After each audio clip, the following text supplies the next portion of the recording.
Vocês estão prontos, gente? Erga suas mãos para o alto, repita bem forte comigo, diga: Senhor Deus. Diga bem forte: Espírito Santo de Deus.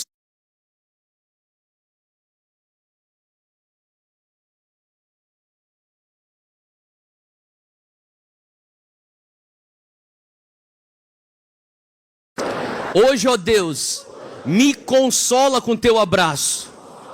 Acima de tudo, Senhor, me transforma. Para onde eu irei, se só o Senhor Deus tem as palavras de vida eterna? Põe tua mão no teu coração, repita comigo: Senhor, renova em mim o primeiro amor. Renova em mim uma paixão pela tua presença. Eu quero aprender a amar. Quero te amar melhor e amar o meu próximo como a mim mesmo. Em nome de Jesus. Se você orou isso com fé, aplauda Jesus com tudo que você tem.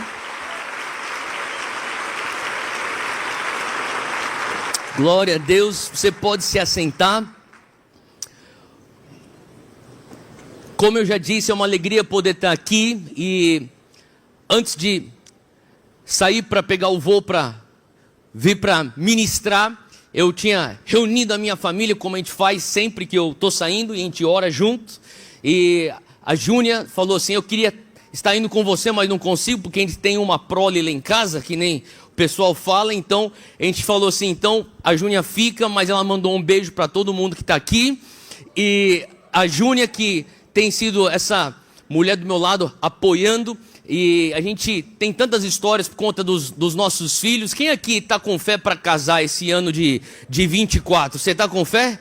Aí, eu estou te dando a dica. É só você olhar a mão que está levantada, gente. Fica esperto aí.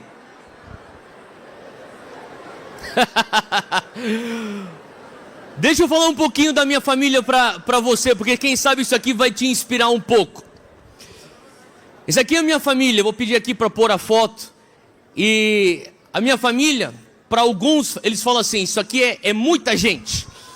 Mas, obviamente, lá estou eu, minha esposa Júnia, o mais velho é o Zeque, o segundo aqui, sem dente, com janelinha, é o Coa. O terceiro, você já viu o rosto do menino aqui, está vendo que ele aqui é um pouquinho fora da caixinha.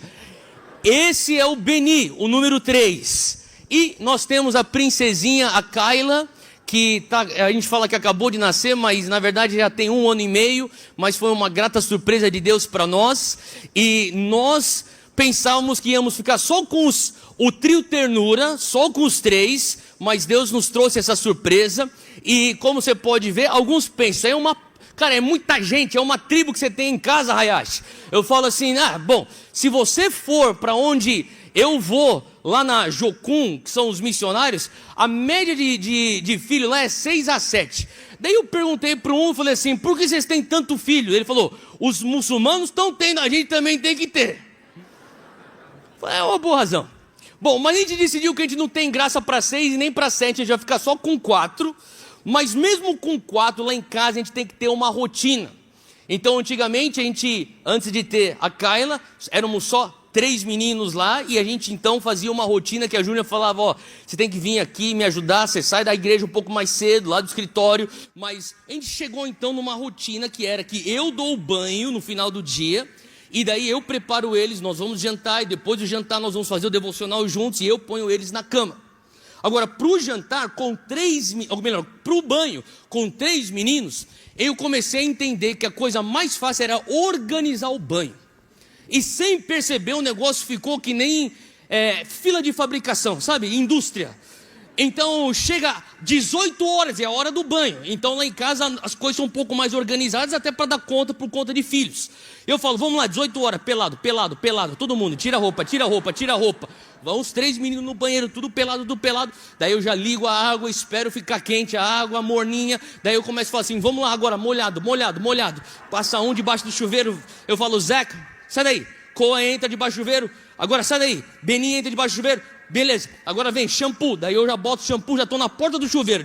Vai 1, vai 2, vai 3, agora enxágua 1, enxágua 2, enxágua 3, agora volta de novo, passa sabonete, estrelinha.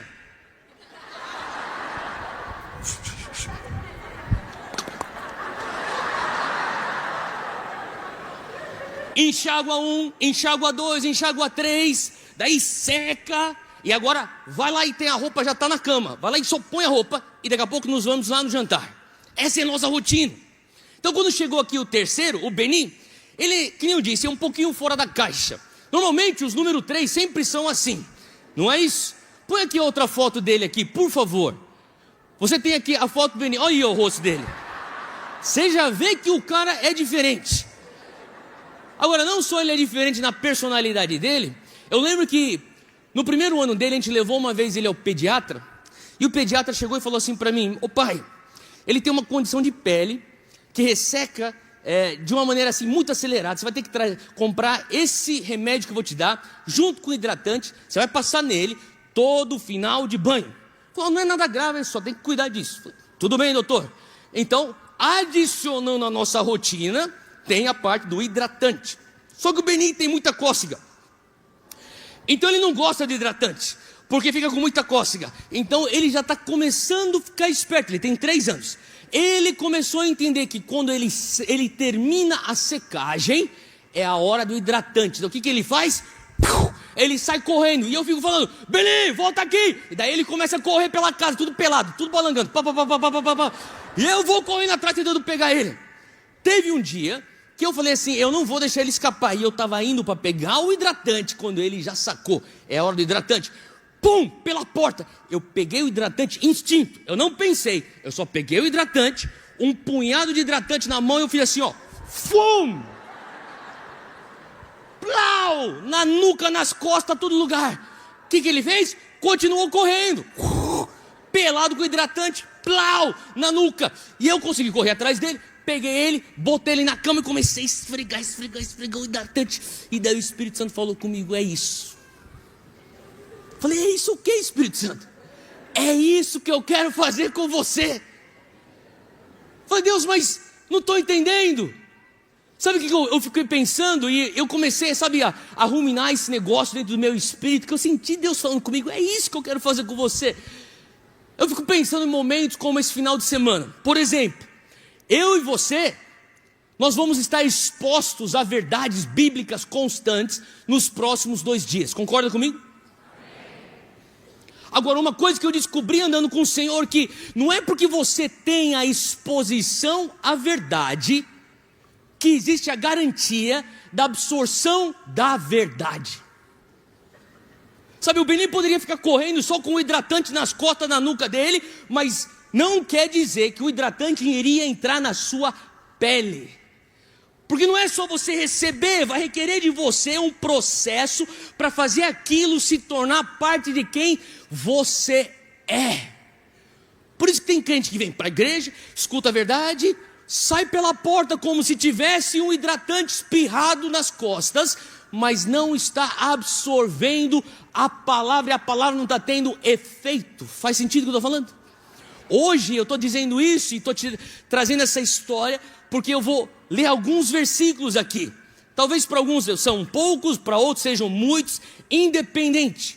Tem muita coisa que eu vou falar aqui, e eu quero dizer para você, não é da vontade de Deus que você simplesmente escute, receba, plá, a verdade no teu peito, nas tuas costas, e saia daqui pensando, ah, que culto abençoado. Por isso eu quero te encorajar a você pegar esses princípios bíblicos, e você começar a esfregar isso dentro de você, falar, Deus, eu quero ruminar nisso, eu quero meditar nisso, eu quero repetir isso, eu quero declarar isso, eu quero realmente fazer com que isso venha a ser absorvido dentro de mim. Quem pode dizer amém para isso? Posso ter esse teu compromisso hoje então? Então pega um papel, uma caneta, o teu celular, teu bloco de notas, a gente vai anotar, porque eu também quero trazer para você hoje algo que tem estado no meu coração. Sabe, eu gosto de pesquisa, eu gosto de estatística, eu sou formado em psicologia, a gente tinha que estudar bastante estatística na nossa faculdade, e então uma estatística que eu sempre fico de olho tem a ver com os evangélicos no Brasil, na América do Sul, no mundo, aonde que existem pessoas que nunca ouviram falar de Jesus, a janela 1040, quantas pessoas que vão dormir hoje. Na verdade, eu vou te falar, 3,7 bilhões de pessoas vão dormir hoje sem nunca ter escutado o nome Jesus. Isso em 2024. Então, quando eu começo a ler estatísticas, eu começo a entender a urgência da grande comissão. Agora, lendo estatística, você começa a também entender o que Deus está fazendo. Por exemplo, se você for pegar a estatística do Brasil em 1940, a população evangélica do Brasil era 2,7%. Pensa nesse número. 2,7% em 1940. Uma década para frente, 1950, a estatística diz que nós subimos de 2,7% para 3%. Uau! 10 anos, 0,3. Agora, corre então 40 anos para frente, uma geração, 1990. Quem estava vivo em 1990? Levanta a mão aqui. Tá bom. Maioria não está, porque é jovem, são jovens aqui. Mas 1990, deixa eu te dizer uma coisa. O Brasil tinha 9% de evangélicos. Você está vendo essa curva? Os anos estão passando, daqui a pouco essa curva está se tornando cada vez mais íngreme, porque se você for pegar 9% em 1990, em 2022...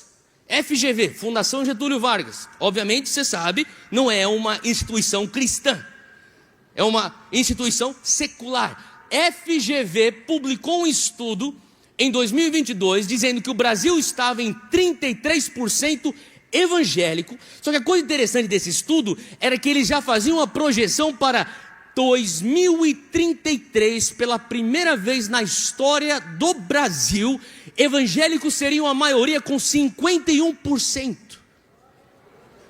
Agora, eu estou falando de 51% de um país, conservadoramente dizendo, 210 milhões. O que significa 107, 108 milhões de evangélicos. Você tem noção disso? Daqui 10 anos... Ou melhor, na verdade daqui 8 a 9 anos nós estaremos nesse patamar de acordo com a FGV. Agora, interessante também, dados da CEPAL, Serviço de Evangelização para a América Latina, diz que hoje, 2024, de uma maneira muito conservadora, vamos dizer que nós somos 70 milhões de evangélicos no Brasil. Muita gente. Pessoal, 70 milhões de evangélicos do Brasil. Só para você ter uma noção, a população da Argentina é 45 milhões. Para pensar nisso, 70 milhões de evangélicos no Brasil em 2024.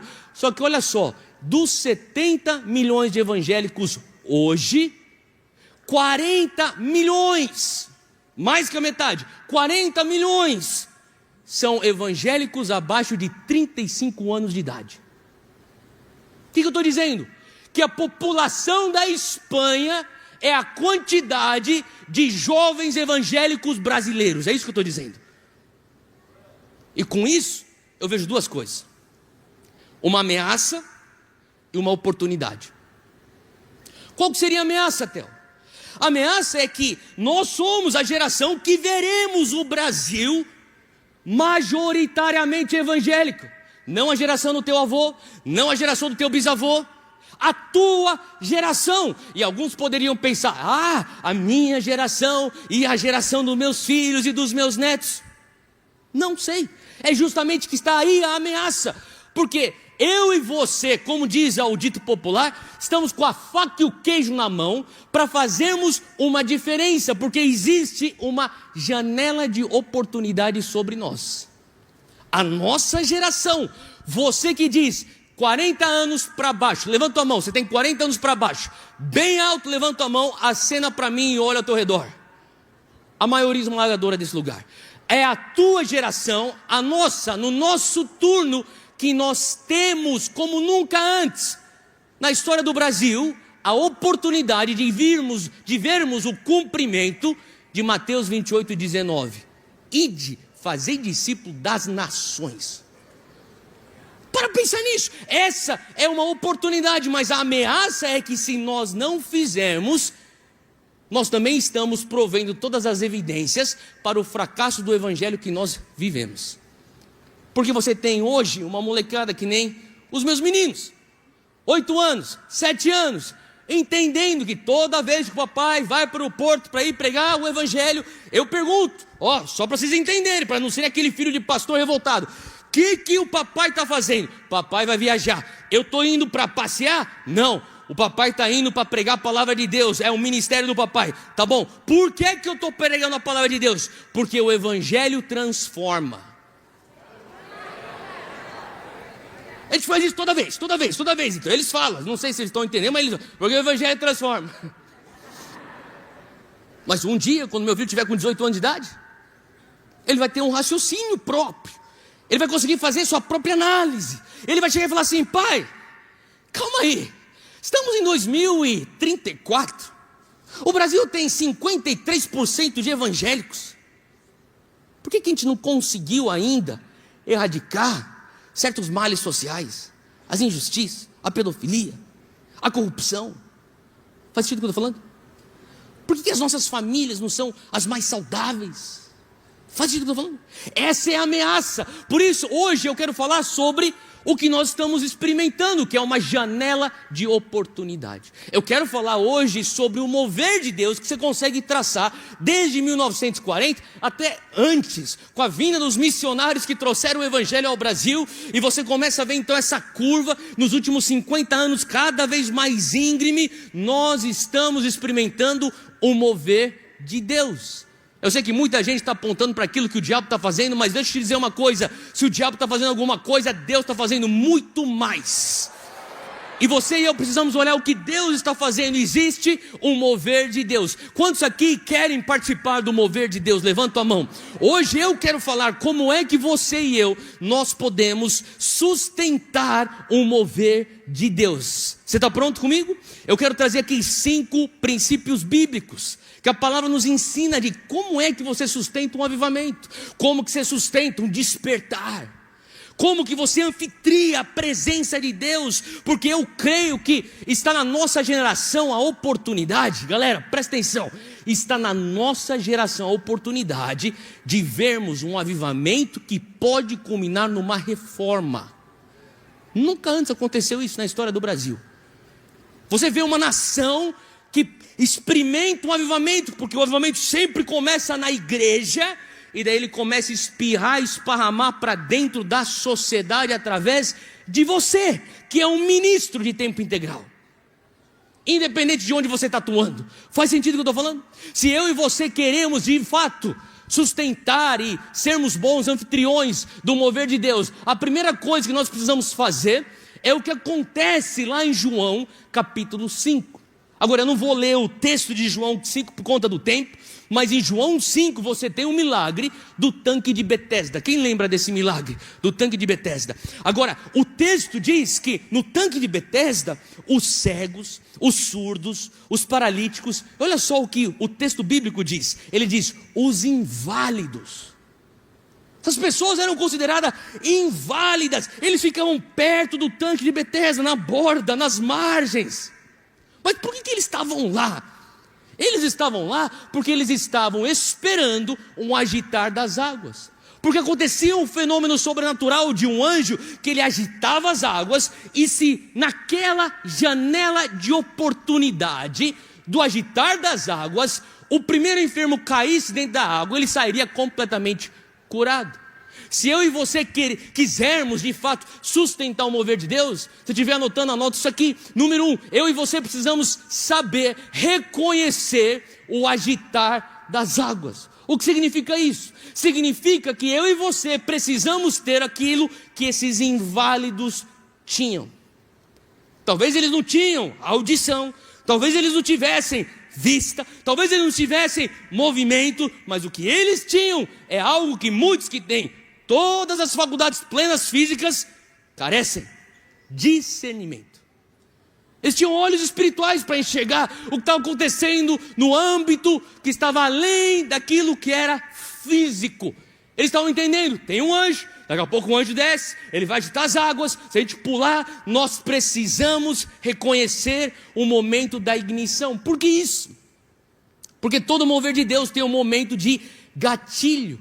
Para pensar na tua vida, você que já viveu o primeiro amor, você que já viveu esse avivamento pessoal, eu te dizer uma coisa: se você fizer a engenharia reversa, você chega naquela noite onde você foi tocado por Deus de uma maneira como nunca antes você foi tocado. Lá é o teu tanque de Betesda.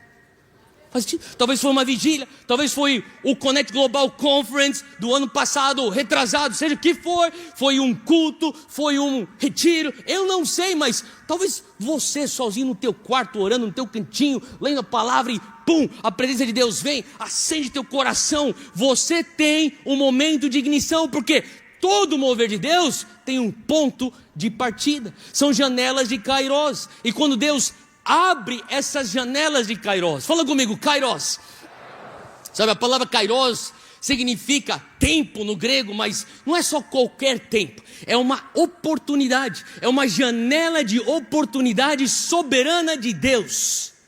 Deus nos dá Kairos. Eu gostaria de sugerir a você que nós estamos vivendo um Kairos sobre a nossa geração. E é necessário que eu e você venhamos ter discernimento para reconhecer, é o Kairos de Deus. Se nós quisermos ver o mover de Deus, precisamos começar reconhecendo. Esse agitar das águas, ele é muito mais importante no mundo espiritual do que físico. Romanos 7, versículo 11, se você conseguir chegar lá, chega lá comigo. Eu vou lendo aqui alguns versículos, quando você não conseguir chegar, só anota a referência, depois em casa você lê e medita em cima disso. Mas Romanos 7, 11, Paulo diz, pois o pecado, aproveitando a oportunidade, fala comigo, oportunidade. Olha só, o pecado aproveitando a oportunidade dada pelo mandamento. O mandamento deu para o pecado uma oportunidade. Me enganou, e por meio do mandamento me matou, diz Paulo.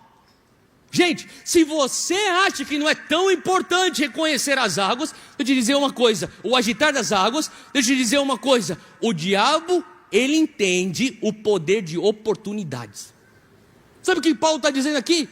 Olha o texto, ele fala assim, houve uma oportunidade para trazer morte à minha vida. Todo mundo sabe que morte é a consequência do pecado, sim? O salário do pecado é a morte. Então vamos fazer esse raciocínio. Se eu tenho morte aqui, eu tenho morte porque eu tive pecado aqui, sim ou não? Tá bom, eu tenho pecado aqui porque eu tive uma infração aqui, sim? Eu só consigo ter uma infração se previamente tem uma lei para ser infringida, sim ou não? Lei. Mas por que eu tenho uma lei aqui? Porque quando o homem vem para a terra e Deus cria o homem, ele fala, você é insuficiente. Então Deus, na antiga aliança, dá a lei para trazer então uma maneira do homem então conseguir cumprir certos requisitos e ter relacionamento com Deus. E o que Paulo está falando é, o diabo viu, existe um mandamento, se existe mandamento, tem oportunidade para infringir o mandamento, se existe oportunidade para infringir o mandamento, vai ter pecado, consequentemente pecado gera morte. O diabo está procurando oportunidade para te desanimar. O diabo está procurando oportunidade para fazer você tropeçar. O diabo está procurando oportunidade para fazer com que você venha se desviar. Agora, glória a Deus que não é só o diabo que entende o valor de oportunidades. Porque o próprio apóstolo Paulo em Gálatas 6, versículo 10, abre aí comigo, Gálatas 6, 10, ele diz, portanto, enquanto temos o quê? Chega lá. Gálatas 6:10, portanto, enquanto temos, fala comigo, oportunidade. Paulo está falando de novo, valor, poder de oportunidade, ele fala enquanto, o que significa que você não vai ter oportunidade para sempre. Por isso que existe um momento onde ele age, que você tem que reconhecer, Deus está agindo e agitando as águas. Ele fala assim, aproveite essa oportunidade. Vão ter momentos que você vai ter a oportunidade para evangelizar. Você já teve esse momento? Onde você está conversando com alguém, você sente a voz do Espírito Santo falando assim, fala do meu amor para ele. Ah, mas Deus, estou no meio da padaria, que coisa esquisita. Pô, mas Deus, isso aqui não... E daí você fala assim, e daí daqui a pouco a oportunidade passa. Aí você fica pensando, devia ter falado. Alguém já passou por isso? Ou só eu já passei por isso?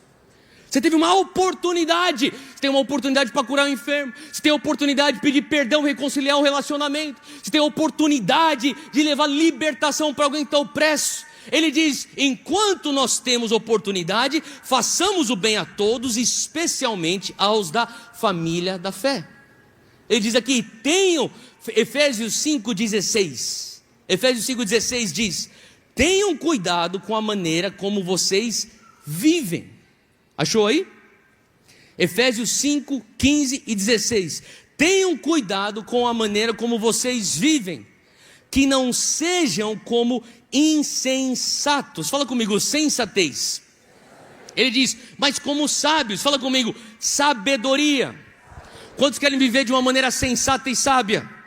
Como que eu faço isso, Theo? Versículo 16.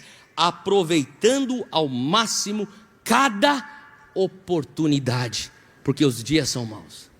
Eu quero que você entenda que Deus está fazendo algo único.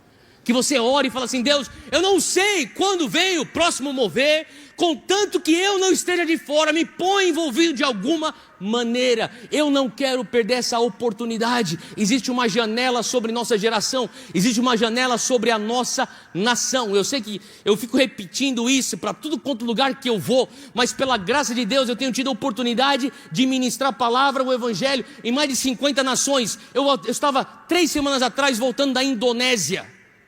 Deixa eu dizer uma coisa, o que Deus está fazendo no Brasil, tá incrível o que Deus está fazendo na Indonésia, mas cara, o que Deus está fazendo no Brasil é diferente. Existe uma fome aqui, e eu sei que a gente está cheio de problemas, cheio de defeitos, mas a graça de Deus está sobre nós nesse momento. Existe uma oportunidade, eu e você precisamos reconhecer o agitar das águas, e quando vem esse mover, número 2, eu e você precisamos alimentar o mover. Eu reconheço o gatilho, eu alimento o mover. Então como que eu alimento o mover? Através de jejum e oração, porque eu e você precisamos abastecer o mover com oração. Gente, oração ela é crítica para iniciarmos e vermos e gerarmos o mover, mas oração também é crítica para mantermos o mover. O que sustenta o mover é oração. Faz sentido? E quando eu falo sobre oração, talvez você tenha uma ideia de alguém ajoelhado ao lado da cama, com as mãos assim, falando, e pode até ser assim, mas eu acredito que o Senhor também está nos ensinando algo em 1 Tessalonicenses, abre aí comigo, capítulo 5, versículo 17. 1 Tessalonicenses 5, versículo 17, o apóstolo Paulo fala o seguinte, versículo 17, orai sem cessar. Você sabe esse versículo? Então, mas como é que eu vou orar sem cessar? Se eu tenho que estudar, se eu tenho que trabalhar, se eu tenho que criar os filhos, se eu tenho que treinar na academia, se eu tenho que, seja o que for você vai fazer, vou viajar. Eu sei, você tem coisa para fazer, assim como eu tenho coisa para fazer. Por isso que o Senhor Deus é tão bom, tão generoso, que nos dá o presente de oração no Espírito. Faz sentido? Você ora no Espírito? Quando você ora no Espírito, você não está orando a partir do teu raciocínio. Nada de errado com você orar com entendimento. Eu e você devemos orar com entendimento, seja no teu idioma, português, inglês, espanhol, seja o que for. Mas é importante que você também venha desenvolver a disciplina de orar no Espírito. E a coisa interessante de orar no Espírito é que você faz uma intercessão de acordo com a palavra, que vem do teu Espírito, aonde o Senhor faz residência. A oração não vem a partir do teu cérebro, ela vem do teu espírito, e ele está orando, dando um bypass no teu cérebro e pum, pela tua boca. Então você pode, mesmo com a tua mente infrutífera, estar orando os propósitos de Deus na tua vida. Faz sentido? Você pode estar cortando cenoura na cozinha. Para quem está em São Paulo, você pode estar na Marginal, dirigindo, olhando para o Waze. Você está orando, você está orando, você está orando. O que eu estou falando aqui é que nem o teu Wi-Fi. Você está com o teu celular aí na mão? Quando você entrar na tua casa, não vai conectar com o Wi-Fi da tua casa? Automaticamente você já está conectado. Constantemente conectado com o Senhor. O apóstolo Paulo, ele diz aqui no versículo 18: em tudo dai graças, porque esta é a vontade de Deus em Cristo Jesus para convosco. 19, não extingais o Espírito Santo de Deus. Não extingais o Espírito Santo de Deus. Eu fiquei perguntando, Deus, como é que eu vou extinguir o teu Espírito? Como que isso é possível? E eu sinto que é uma resposta tão simples, mas tão forte, é quando você entristece o Espírito Santo. Você sabia que o Espírito Santo tem emoções? Ele fica triste.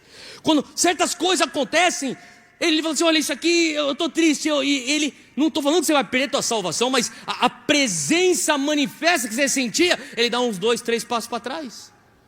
Não extinguir o Espírito Santo é você se portar como se você tivesse uma pomba no teu ombro.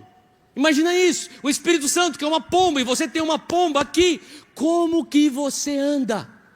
Com certeza você não anda indiferente à pomba. Com certeza você não anda trombando nas pessoas, fazendo barulho, gritando, brigando. Você anda consciente da pomba no teu ombro. E o momento que aquela pomba estiver assustada, ela...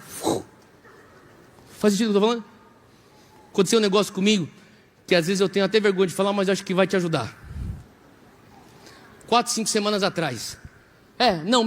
Foi em maio. Foi em maio. Minha esposa falou assim, baby, não esqueça que amanhã os meninos, os 2 mais velhos, eles têm a formatura de faixa do jiu-jitsu. Você tem que ir lá na academia para tirar foto, porque eu não vou conseguir, porque eu tenho aquele outro compromisso, e eles querem muito que você esteja lá para aquela formatura da faixa do jiu-jitsu. Falei, tá bom, pode deixar que eu vou estar lá. Dia seguinte, de manhã, primeira coisa, oi, bom dia. Não esqueça que hoje tem a formatura de faixa do jiu-jitsu. Você tem que estar lá para... Eu falei, eu sei, que horas vai ser? 15 horas, tá, beleza, eu vou estar lá, beleza. Tô saindo de casa, café na mão, tô indo pro carro.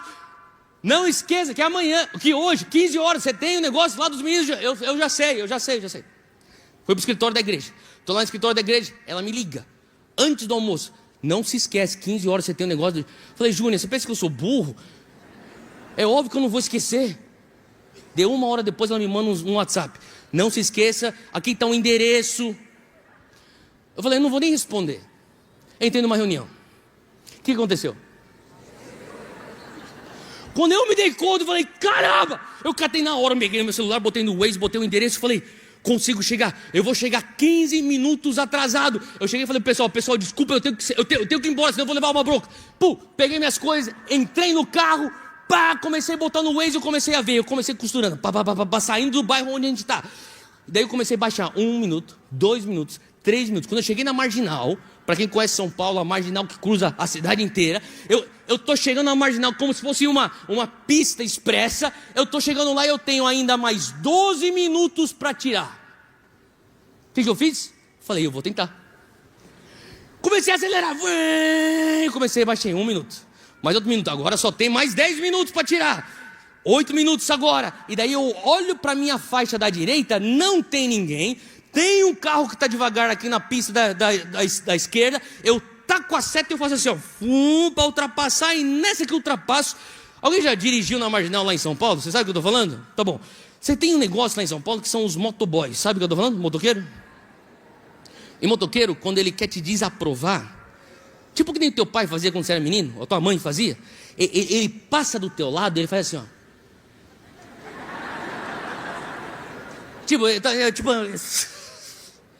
Então, e eu tô assim. Agora, eu pensei, eu vi uma moto vindo assim, rasgada, mas eu tinha dado certo e não tinha ninguém. E quando eu fui, eu pensei, o cara vai me desaprovar. Não, porque você tem um nível de desaprovação, daí você tem um outro patamar, next level. Você tem a injúria, o cara está injuriado. E daí quando o cara está injuriado, ele pegou e fez assim, Falei, caramba, daí na hora eu comecei a ver ele. E ele começou a fazer sinais para mim. E daí de repente o sangue subiu. E daí aquele meu lado, sabe, um pouco colérico, sanguíneo. Comecei a ir atrás dele. O que eu estava pensando? Eu estava indo atrás dele. Daí eu comecei a ter um diálogo. Você já começou a ter um diálogo? Sabe quando tá uma coisa assim, tá a milhão externamente, mas dentro parece que você tá no divã com o teu psicólogo. Eu tô assim, Theo, você tá maluco? Falei, esse cara que tá maluco, ele vai ver agora. Falei, Theo, mas o que você tá fazendo? Você acha que você vai atropelar ele? Eu não sei, mas eu vou chegar, eu vou partir pra cima. Você não pode fazer isso. Mas por que eu não posso? Porque você é pastor, cara. Daí quando ele falou, o diálogo interno falou pra mim, você é pastor? Eu falei, é verdade. O que eu tô fazendo, cara? Que loucura eu tô fazendo. Daí eu comecei a diminuir a velocidade. Diminuir, drasticamente diminuir a velocidade. Daí de repente, o que esse cara fez? Ele diminuiu a velocidade. E ele fica bem no centro da pista e fica bem devagar. Agora imagina, ele estava indo 120, 130, agora o cara está indo 60 por hora na marginal. E ele devagar, e ele ficava assim olhando para o espelho. Olhava para mim pelo espelho. Daí de repente eu falei, cara, tem alguma coisa errada. Vai que o cara está armado. Ixi, agora eu estou lascado. E eu tenho que ver alguma saída aqui, eu tenho que dar um vazare. Meu Deus, eu comecei já a imaginar, cara, o que eu estou fazendo, cara? Eu falava, não é possível. Daí de repente eu comecei a ir mais devagar. Ele começou a ficar mais devagar, jogou a moto para a esquerda. Naquela que ele jogou para a esquerda, ele catou, fez assim para mim. Falei, cara, o cara quer falar comigo. Daí eu comecei a olhar a cintura, não vi nenhuma arma. Vi as duas mãos, não tinha nada. Falei, o que ele quer? Ele, abaixei a janela, naquela que eu abaixei a janela, ele já começou a gritar, eu comecei a gritar também. Eu te dei a seta, meu irmão. Falei, mas eu estava vindo a milhão, mas eu te dei a seta. Ele começou, esse negócio. De repente parou. A gente ficou. Então ele falou assim, ô Hayat, prazer te conhecer, viu, cara?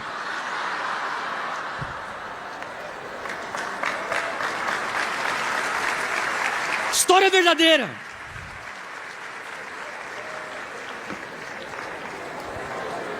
O cara me conhecia. Só sei que eu olhei para o retrovisor, é como se eu visse o Espírito Santo no banco de trás. Subi a janelinha assim, todo manso. Eu ficava assim, Deus, me perdoa. Me perdoa, me perdoa. Fui lá, cheguei no negócio dos meus meninos lá, tirando foto, só pedindo, perdoa, Deus, sou muito carnal. Perdoa, Deus. História verídica, aconteceu recentemente. Eu já contei essa história umas 2, 3 vezes, publicamente. Se porventura alguém conhece um motoboy lá em São Paulo, fala para ele que eu estou pedindo perdão. Eu estou arrependido do que eu fiz. Mas eu entendi que eu estava entristecendo o Espírito Santo. Agora, eu amo avivamento. E tem um avivamento que avivamento foi um marco lá na Escócia, na década de 50. As Ilhas Hébridas, um arquipélago no norte da Escócia. Em questão de 2 a 3 anos, 100% dos habitantes lá foram convertidos. E tudo começou por conta de um pastor chamado Duncan Campbell. E as pessoas perguntavam para Duncan Campbell, qual que é o segredo do avivamento? O que é avivamento? E Duncan Campbell tinha uma frase que ele dizia assim, avivamento nada mais é do que uma comunidade saturada em Deus. Uma comunidade saturada em Deus. Sabe, para nós conseguirmos ser uma comunidade saturada em Deus, vai requerer com que nós não venhamos extinguir o Espírito Santo, com que nós venhamos estar constantemente orando sem cessar, porque a oração é a responsabilidade corporativa do derramar de Deus. Uma vez que o Senhor derrama, deixa eu te dizer uma coisa, nós precisamos como uma geração ser a geração mais intercessora da história do Brasil. Essa geração de oração, de conexão com o Senhor e o derramar de Deus, ele não é uma técnica, entenda isso. O derramar de Deus não é uma experiência, o derramar de Deus é algo soberano, sim. E eu acredito na soberania de Deus, sim. Mas não é porque eu acredito na soberania de Deus que eu vou simplesmente deixar a vida me levar. Pelo contrário, eu entendo que o mover de Deus carece de consagração. O mover de Deus carece de nós mantermos isso constantemente, alimentando com oração e jejum. Quem pode dizer amém para isso? Porque quando começa esse gatilho do mover, do agitar das águas, você tem que começar a alimentar ele. E depois que você for alimentando, número 3, reverência é imprescindível. Reverência. Então, mas por que reverência? Porque ao longo da história da Bíblia você vê que os moveres de Deus foram interrompidos por falta de reverência. Porque uma maneira de você ter irreverência ou a falta de reverência é quando você rouba a glória de Deus. Existem 2 maneiras como você pode ter irreverência no mover de Deus. A primeira é quando você rouba a glória de Deus. Nós sabemos que o derramar de Deus, ele não é derramado para a glória do homem, amém? Agora faz o raciocínio comigo. Se a Deus pertence toda a honra, se a Deus pertence toda a glória e todo louvor, naturalmente ele diz, eu não divido glória com homem algum. Eu lembro quando a gente começou o Dunamis lá em São Paulo, 15, 16, 17 anos atrás, naturalmente era uma interrogação para os pastores já estabelecidos na cidade. E eu tive que escutar muita coisa, natural, uma coisa nova, ninguém conhecia. E minha mãe falava para mim assim: só mantenha focado, vai se consagrando, vai trabalhando, os frutos vão falar por si só. Eu lembro que teve talvez a terceira ou quarta conferência, teve um mover de Deus sobrenatural. Foi um dos picos altos, dos momentos mais altos da nossa trajetória como Dunamis. Eu lembro que minha mãe me puxou de canto e falou assim: olha, isso aqui é de Deus, vai continuar fluindo, contanto que você não roube a glória de Deus. Seja zeloso para dar constantemente glória a Deus. É isso que nós vemos lá em Atos 14, abre comigo. Atos 14, Barnabé e Paulo estavam em Listra, numa viagem missionária. E tinha um homem que foi trazido para eles, um homem enfermo. E esse homem, ele era aleijado de nascença, e através da oração de Paulo foi curado de uma maneira sobrenatural. E as pessoas que testemunharam esse milagre, eles ficaram tão impressionados. Olha só o que eles disseram. Eles falaram: os deuses desceram até nós em forma humana. Esses caras ficaram tão impressionados, falaram: vocês são deuses. Eles pensavam que Barnabé era Zeus e que Paulo era Hermes. Então daí eles começaram a trazer oferendas. E daí, ao trazer oferendas, Atos 14, ouvindo isso, os apóstolos Barnabé e Paulo rasgaram as roupas e correram para o meio da multidão, gritando. Eles rasgam a roupa e eles gritam, bem extremo. Concorda comigo? Mas por quê? Porque eles entendiam o que está acontecendo no mundo espiritual. Eles disseram: homens, por que vocês estão fazendo isso? Nós também somos humanos como vocês, sujeitos às mesmas paixões. Estamos só trazendo boas novas a vocês, dizendo-lhes que se afastem dessas coisas vãs e se voltem para o Deus vivo. Era o desespero. Eles falaram: não, nós não queremos roubar a glória de Deus. Sabe, esse zelo de não roubar a glória de Deus é na verdade o que alimenta o mover de Deus. Como que isso pode alimentar?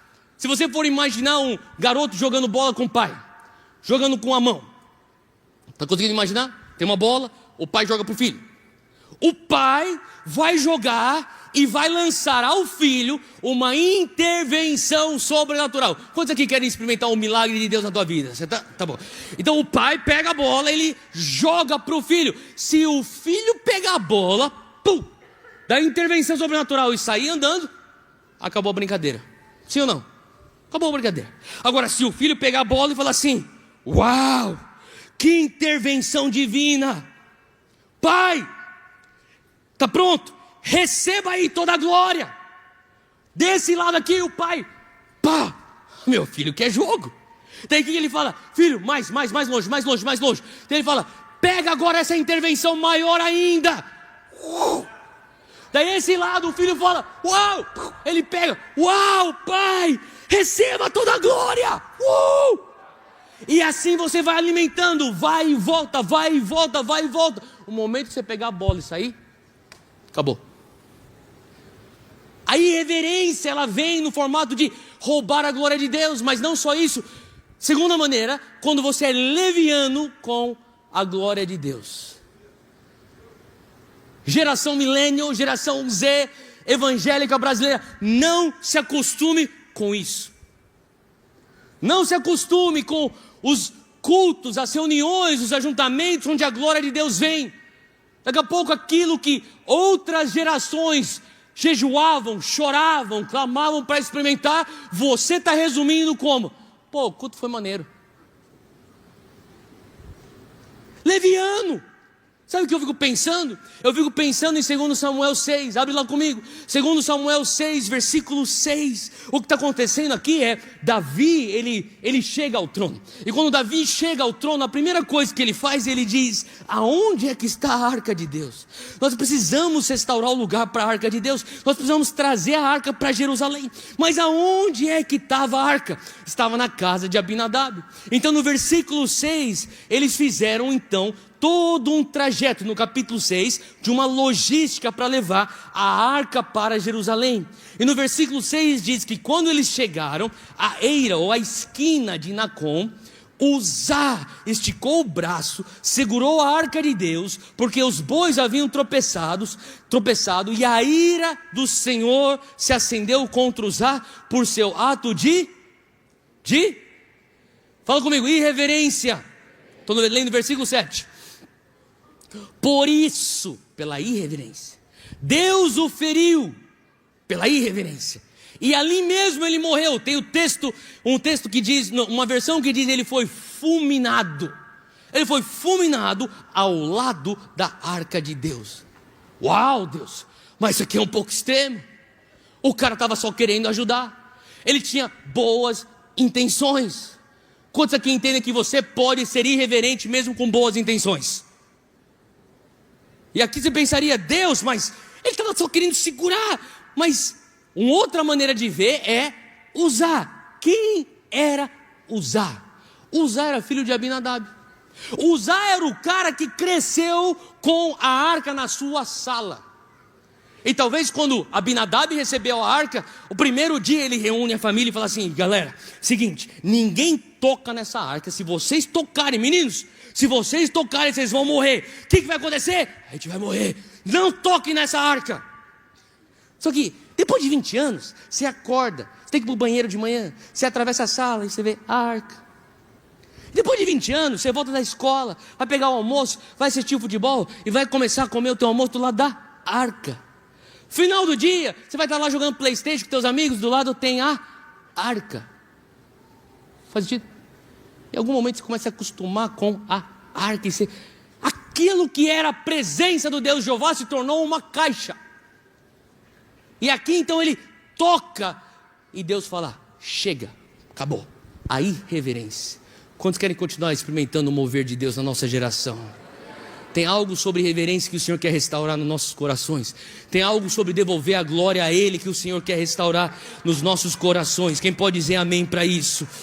E quando Ele começa então a agitar as águas, e Ele começa então a trazer a glória dEle, e nós nos portamos de maneira adequada, uma das coisas que eu comecei a perceber, número 4, é que o Senhor sempre vai nos pôr à prova com essa pergunta: presença ou programa? Você quer minha presença ou você quer teus planos? Porque eu não sei, mas eu acho que tem muita igreja e tem muitas famílias que buscam o derramar de Deus sem calcular que esse derramar pode te custar o planejamento. Eu não estou falando que eu concordo com caos e com desordem, não é isso que eu estou falando. O que eu estou falando é que tem momentos onde o Espírito Santo vem e ele interrompe as nossas rotinas.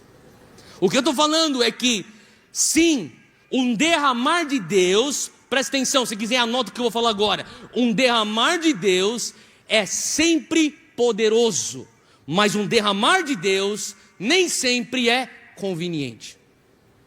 Deixa eu repetir, sempre ele vem com poder, mas quando ele vem com poder, às vezes vai bagunçar um pouco aquilo que é a tua programação. E uma das coisas que eu percebo é que quando você fala assim: Deus, eu quero o teu derramar, Ele vai sempre te pôr à prova em duas coisas. Você quer o essencial ou você quer o importante? Deixa eu repetir, você quer o essencial ou você quer o importante? Porque eu percebi algo que muitos de nós evangélicos: eu quero casar. Casar é essencial? Não, mas é importante. Eu quero estudar. Estudar é essencial? Não, mas é importante. Eu quero trabalhar, fazer dinheiro. Isso é essencial? Não, mas é importante. Então quer dizer que eu não devo casar, estudar, trabalhar? Não, você deve, contanto que isso não seja prioritário ao essencial. Então, o que é o essencial? Eu digo para você, independente da tua classe social, independente do teu nível de estudo, independente de onde você nasceu, para onde você quer ir, o essencial para o homem é que ele seja reconciliado com Deus. Porque a própria palavra de Deus diz: que ganho tem o homem conquistar o mundo e perder sua alma. Eu não sou contra você buscar o que é importante. Eu tenho meditado muito sobre isso, na verdade, sobre essencial e importante, porque nas últimas 3 semanas eu experimentei uma perda na minha vida. Minha mãe se foi 3 semanas atrás, exatamente no dia de hoje, sexta-feira, 3 semanas atrás. E sabe o que eu comecei a pensar? Sobre algo que ela falava muitas vezes para mim e para minha irmã. Minha mãe dizia: eu provavelmente não vou te deixar muitos bens, não vou te deixar muito patrimônio, mas o que eu vou te deixar é um temor a Deus. A melhor educação que eu posso te dar, sensibilidade ao Espírito Santo e um compromisso com a palavra de Deus. Sabe o que eu comecei a entender? Eu comecei a entender que legado, fala comigo, legado. O legado que você deixa é a vida que você vive. Eu repeti, o legado que você deixa para futuras gerações. Eu posso pensar, Thelma, eu tenho 22. Deixa eu dizer uma coisa, nós precisamos pensar geracional, porque o nosso Deus pensa geracional. O legado que nós vamos deixar para a geração alfa é a vida que nós vivemos, mais do que as conquistas que conquistamos, mais do que as palavras que nós falamos, ou daquilo que são os sonhos que nós sonhamos. Eu quero deixar uma coisa, sabe, o essencial é: Deus, eu quero ter esse relacionamento reconciliado contigo. Eu escuto isso nas palavras do rei Davi, Salmos 42, abre aí comigo. Davi, que tinha a promessa de ser o rei de Israel. Versículo 1, ele diz: como a corça anseia por águas correntes, a minha alma anseia por ti. Ó Deus, a minha alma tem sede de Deus, do Deus vivo. Quando poderei entrar para me apresentar a Deus? Você consegue escutar o desespero na voz de Davi? Os salmos são poesias. Nessa poesia existe essa emoção de dizendo: Deus, o que adianta o trono se eu não tenho o Senhor? O que adianta ser o comandante de um exército poderoso se eu não tenho a tua presença? É Êxodo 33, quando Moisés ora: não me faça subir daqui se tua presença não for comigo. É a presença sobre programa. Eu não estou considerando a presença onipresente da característica divina de Deus, porque isso é para o crente e também para aquele que não ainda é crente. Da mesma maneira como Deus está aqui, o Senhor está no qualquer canto do Rio de Janeiro onde um pecado está sendo cometido agora, porque Ele é onipresente. Agora, quantos aqui já nasceram de novo? Levanta a mão se você já nasceu de novo. Quer dizer que além dele ser onipresente, Ele faz presença no teu coração. Faz sentido? Então você tem a onipresença para o crente e para o não crente. Você tem então a presença da graça salvadora para o crente. Mas daí tem um outro patamar. Fala comigo, Shekinah. Shekinah é a manifestação da presença. Quando você fala: Deus, eu te dou condições para o Senhor manifestar. Isso aqui não é só para qualquer crente, é para o crente consagrado. Isso aqui é para o crente que fala assim: Deus, eu vejo o meu relacionamento contigo, a tua presença na minha vida como essencial, não é só importante. E quando você começa a clamar por isso, deixa eu dizer o que vai acontecer. Infelizmente ou felizmente, muitas vezes é bem no momento da inconveniência que ele aparece. Você está terminando o teu devocional, você tem que sair correndo de casa, você tem uma reunião, você tem um trabalho, você vai chegar atrasado na faculdade. E logo no finalzinho, na última oração, você sente o cheiroso entrar no teu quarto. Fala: ih, caramba, ele está aqui. Daí a pergunta fica: presença, planos e programações. Quem se dobra para quem? Seus planos se dobram para a presença, ou a presença se dobra para os seus planos? Faz sentido? Deus, eu quero mover, eu quero sustentar esse mover. O Senhor está falando assim: então eu quero que você venha restaurar um zelo pela minha presença. Quem pode dizer amém para isso? E finalmente, continue seguindo a nuvem. A nossa tendência como ser humano é tentar controlar as coisas. Então a gente quer achar uma fórmula, a gente quer achar um macete. Eu quero dizer aqui para você que um derramar de Deus não é uma ciência exata. O derramar de Deus não é uma fórmula humana. O derramar de Deus é uma obra do Espírito Santo de Deus. Êxodo 40, versículo 36. Quando o povo de Israel está indo a caminho da terra prometida, no versículo 36 diz que sempre que a nuvem se erguia sobre o tabernáculo, os israelitas seguiam viagem. Mas se a nuvem não se erguia, eles não prosseguiam, só partiam no dia em que ela se erguia. Existia dentro deles, desde aquele momento, o Senhor tentando ensinar: vocês precisam seguir a nuvem. E muitas vezes a gente já está fazendo as malas, empacotando a nossa barraca, sem olhar a nuvem. E Deus fala assim: eu sei que eu sempre começo a me mover, mas dessa vez eu vou não me mover. Você já percebeu isso? Parece que você acha uma fórmula. Se eu orar assim, se eu jejuar assim, se eu buscar o Senhor assim, eu vou sempre ter uma resposta. Uma vez funciona, segunda vez funciona, terceira vez funciona. Na quarta você fala assim, eu sei que vai funcionar. Ele muda de direção. Quem já experimentou isso? Porque o Senhor está falando assim, não, eu quero que você continue dependente do Espírito Santo. Eu quero que você continue seguindo a nuvem. Um dos meus pregadores preferidos é Charles Spurgeon. E Charles Spurgeon dizia, sem o Espírito Santo de Deus, nada podemos. Somos como barcos à vela, sem vento, totalmente inúteis. Você chegar nesse lugar e falar assim, Deus, eu não sei nem o que fazer, só sei que eu tenho que te seguir. É você viver um estilo de vida onde você fala, Deus, se o Senhor não intervir, minha vida é um fracasso. Eu tenho falado para as pessoas, esse é o melhor lugar para você estar.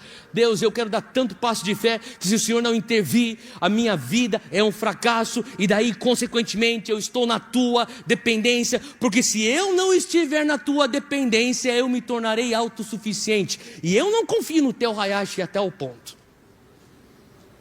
Faz sentido o que eu estou falando?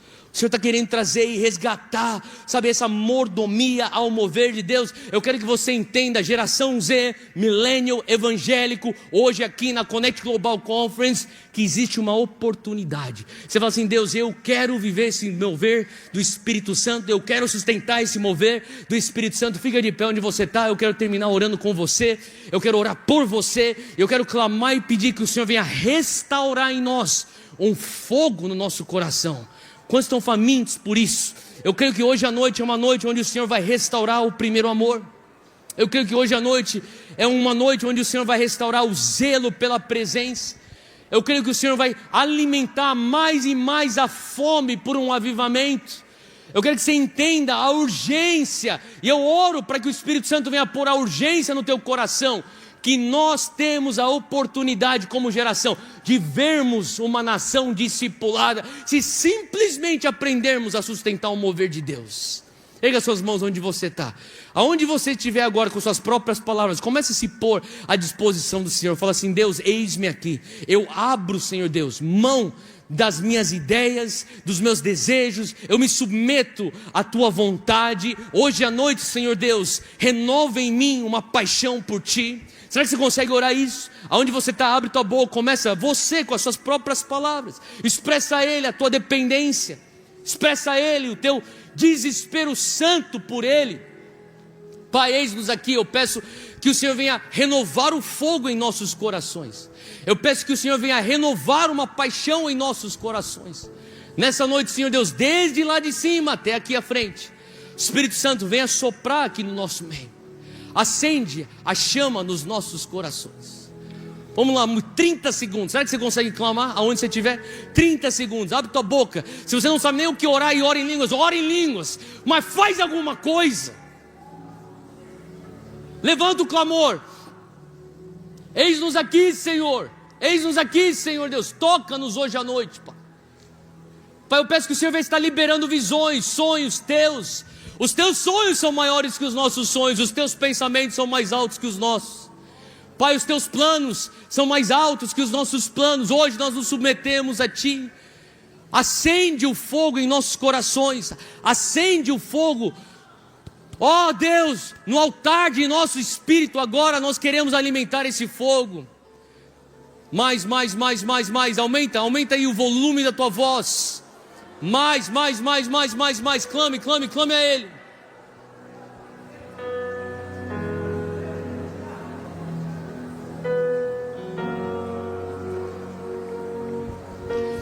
Erga suas mãos para o alto, repita comigo: Senhor Deus, põe em mim um fogo que eu não consiga conter, que eu não consiga controlar. Nessa noite, renova a paixão por Ti. Nessa noite, põe uma urgência no meu coração. Eu quero discernir o que o Senhor está fazendo. Hoje, ó Deus, eu quero ser como uma moeda no Teu bolso. Usa-me, me gasta para a honra e glória do Teu nome. Em nome de Jesus. Amém. Aplauda Jesus.